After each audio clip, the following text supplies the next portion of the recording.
New day, new meet-up serye.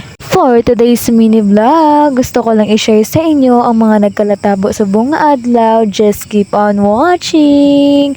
Aga pa ko nagbugtaw kag naghimo sang akong kaugalingon para mag-meet up naman sa subong nga adlaw. Nagsupot ng akong mga inog-meet up, isa lang ka-arrival, damo-damo ang nagmine sa Barotac area. So, need tagid mag-meet up sa ila para mahatag ta ang ilang nga mga ginmine kag gin-order.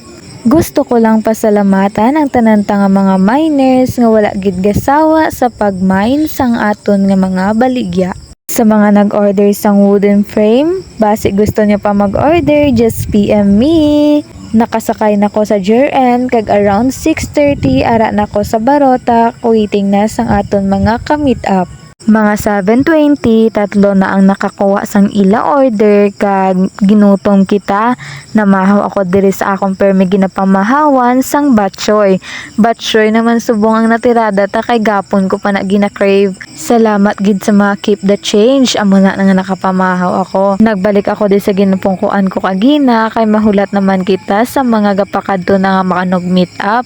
Sang nakuha kag nadulong ko na ang mga order, nagkadto ako diri sa akong mga kapamilya para magpautang naman sang mga short. Kag sang hapon na, wala na ko ka video kay lubat na ako, are nakapuli na ko sa balay kag nagpa-birthday di sa piyak namon balay. Happy birthday Toto Bryce. Bago lang ko nakapuli wala pa ko na gani na orasan di sa balay. Nagkadto ko din sa piyak balay kag nanalok. Araw-araw. Birada kay Thank you Toto Bryce. Happy birthday. Thank you sa family nga nag-prepare sang food.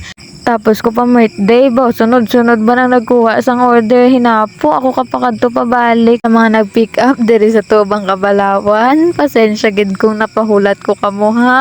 Kag diri na lang astang aton video. Thank you for watching. Bye-bye!